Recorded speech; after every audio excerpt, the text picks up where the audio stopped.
Homegrown Butterflies by Deborah Churchman.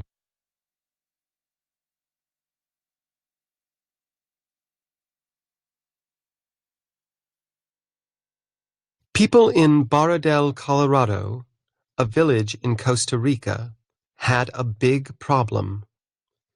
For many years, the villagers had caught fish for a living.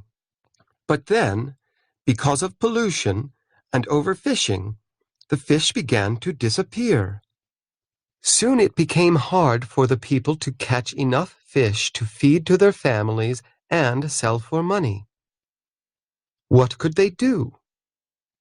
The village is on the edge of a beautiful rainforest. One thing the villagers could have done was chop down the trees. Then they could have sold the wood and farmed the land. They would have made money but destroyed the rainforest. A scientist named Brent Davies had another idea about how the villagers could use the rainforest, and it would keep the forest alive. The villagers could raise and sell butterflies.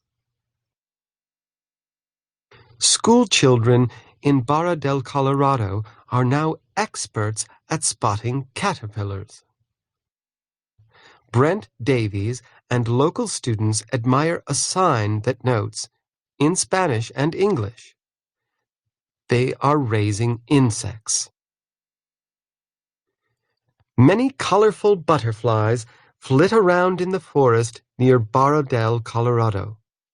It would be easy to capture a few and use them to raise many more.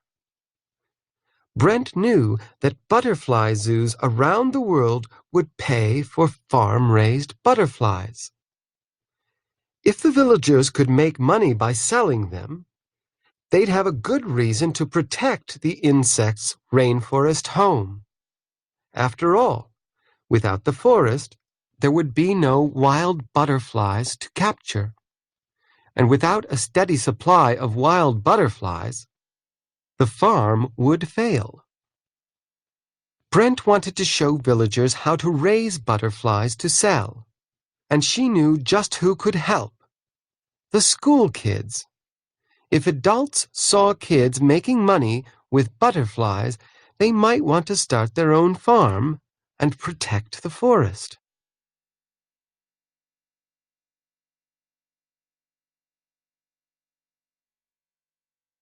Schoolyard Farm. Butterflies drink nectar from certain flowers, and they lay their eggs on other plants. When the eggs hatch, caterpillars come out and eat those plants. They eat and grow and grow and eat. When they've grown enough, the caterpillars turn into pupae. Pupae. And those are what butterfly zoos buy. Brent knew that villagers could find some pupae in the rainforest to sell. But if the people could get butterflies to lay eggs in one place, they could raise caterpillars and get many more pupae. They could even let some of the extra butterflies they raised go free in the rainforest. That would make sure the forest would always have plenty. So, how to get started?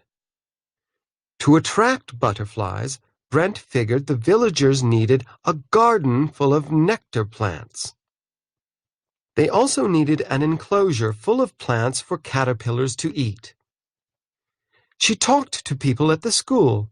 Together they decided on a good spot in the schoolyard.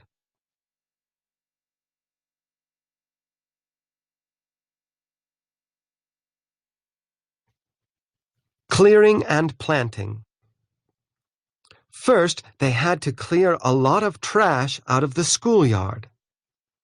The kids pitched in and stuffed more than 100 sacks with trash.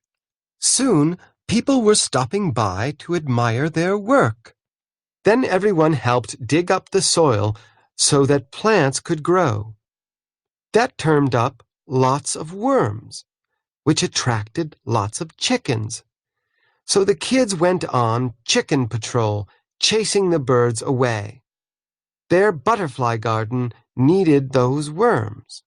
Next, they planted flowers to attract the butterflies. Beside the flower garden, they built the enclosure for raising caterpillars. Then they put the right kinds of plants inside it. Inside an enclosed area, visitors can see plants grown for hungry caterpillars.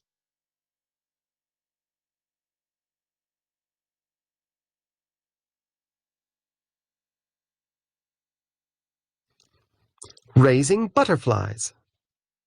Butterflies from the forest flew to the garden to feed on the flowers.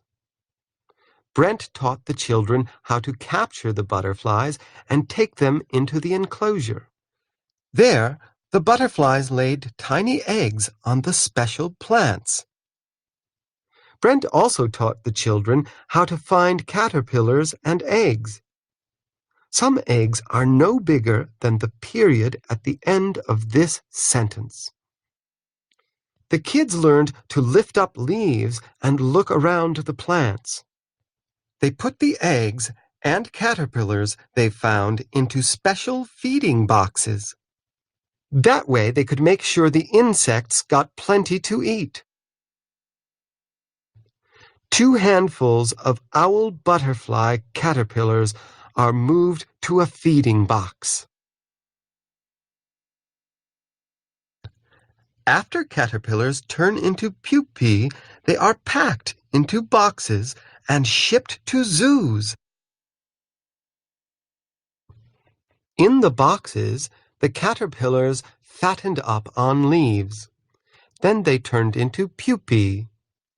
The kids picked the pupae just as if they were picking a crop.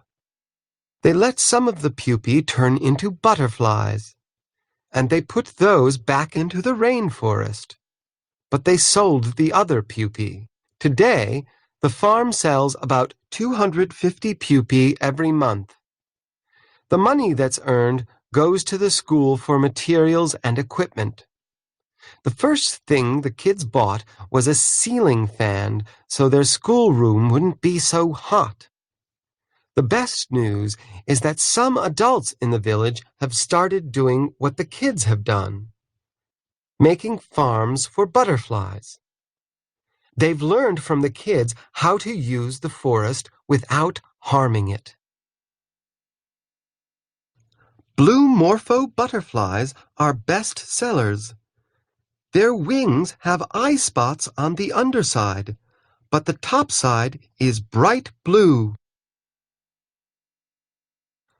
The bottom blue Morpho butterfly has just crawled out of its pupae case. The top one has been out for half an hour.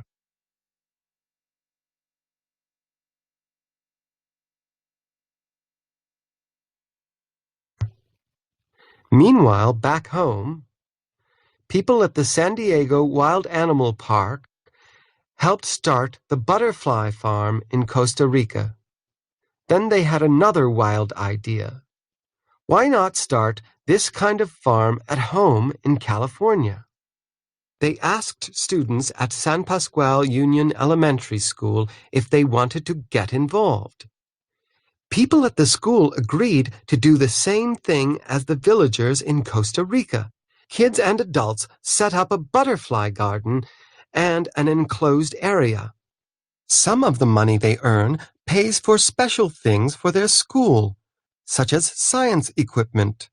Students from California have started writing to the students in Costa Rica about their butterfly businesses. Both groups of kids feel great about what they're doing for nature. Kids in San Pascual, California, gather eggs from plants outside their butterfly farm's enclosure. Charlie Hanscom is just one of the kids raising money for San Pascual Union Elementary School by helping with the butterfly farm.